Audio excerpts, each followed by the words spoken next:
Present form. Thank you. The Honourable David Parker. Thank you, Mr Speaker. I rise on behalf of the Labour Party to take a call in this second reading on the Inquiries Bill. I sat on the Select Committee, and I think at an earlier time I may have been part of the government that adopted the recommendation of the Law Commission to update the legislation relating to inquiries so as to make improvements to inquiries that are conducted in New Zealand. As I recall, there was at one stage a discussion as to whether, because of the wording of this bill, whether we actually needed to have any commissions of inquiry called Royal Commissions of Inquiry, but it was decided that that term would continue into the future because people had an understanding as to how serious those inquiries are, and it was appropriate for continuity to enable that term to go forward. Mr Speaker, the Labour Party supports this legislation. I wanted to deal with what I thought was a very erudite contribution from Holly Walker. Thank you for that.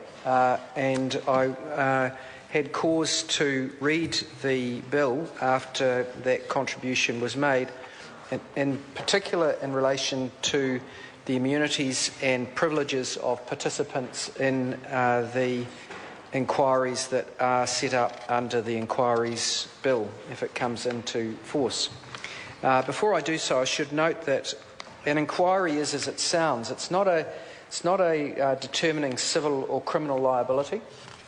Indeed, Clause 11 of the bill says that an inquiry has no power to determine the civil, criminal or disciplinary liability of any person. So it's not attaching civil, criminal liability to any person, but as subsection 2 of Clause 11 says, this doesn't prevent an inquiry in exercising its powers and performing its duties under this Act from making findings of fault or recommendations that further steps be taken to determine liability. So, for example, they could say that they recommend that there be some civil or criminal action against someone who they thought was at fault, but they couldn't make a finding of criminal fault themselves.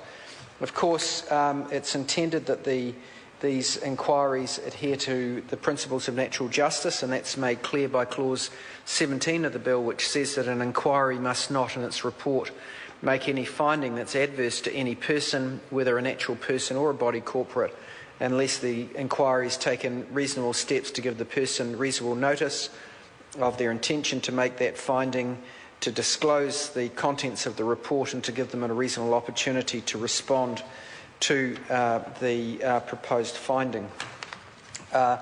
Coming then, sir, to the issue as to other immunities and privileges of participants, Clause 28 of the bill says that other immunities and privileges of participants is the title of that clause, and it says witness and other persons participating in inquiry other than counsel have the same immunities and privileges as if they were appearing in civil proceedings, and the provisions of Subpart 8 of Part 2 of the Evidence Act 2006 apply to the inquiry as if it were a civil proceeding, and as if the reference in the Evidence Act to judges was a reference to the inquiry.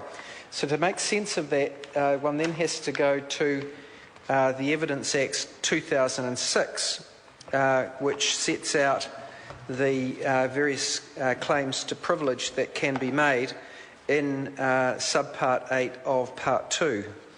And I had that open, but it's just, if you just give me a second, sir, it's just closed.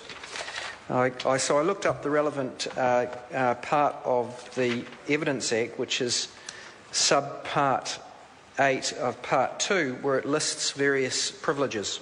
The privileges listed include communications with legal advisors, professional legal services. This is not a complete list, sir.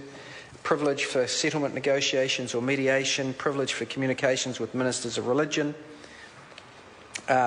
privilege in criminal proceedings for information obtained by medical practitioners and clinical psychologist, which I think might be limited to criminal proceedings rather than civil proceedings. So I'm not clear on my quick reading of this whether that extends through this provision to the inquiries that would be conducted under the Inquiries Bill.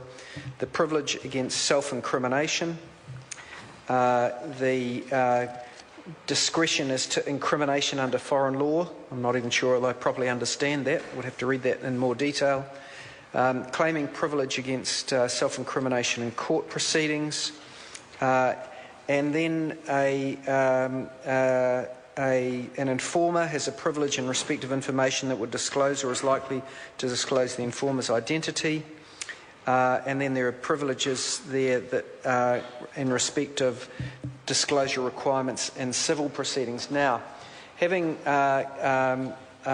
listed the various privileges that are set out in, or some of them, in subpart 8 of part 2 of the Evidence Act, which through clause 28 of this bill also apply to inquiries, the question that I'm left with, and I thank you for your contribution, because I'm not sure I've got my head around this quite properly yet, is whether the reference to appearing in civil proceedings or the limitation of these immunities and privileges of participants, I'll read it out again, witnesses and other persons participating in an inquiry other than counsel have the same immunities and privileges as if they were appearing in civil proceedings, and the provisions of subpart 8 of part 2 of the Evidence Act apply.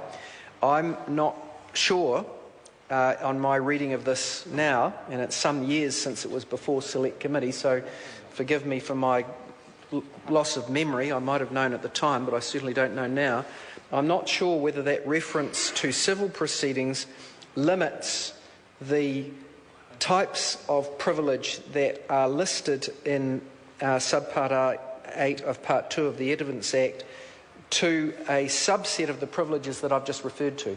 If it doesn't, if all of the privileges that are set out in subpart 8 of part 2 of the Evidence Act 2006 flow through to the Inquiries Bill, then I would have thought that this law is good law, because it would be saying that so long as the Evidence Act 2006 in respect of the various privileges that are covered in evidence before the courts, if they're all covered for an inquiry, I would feel comfortable that we've got it right.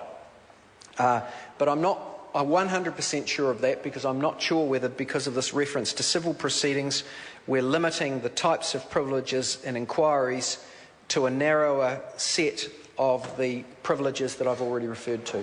So that's a question that I would like the government to address in the committee stage, or in later, well, in fact, in committee stage, really. We should be able to find out whether the privileges that are referred to, thank you, Mr. Speaker, the privileges that are referred to in clause 28 are sufficiently broad.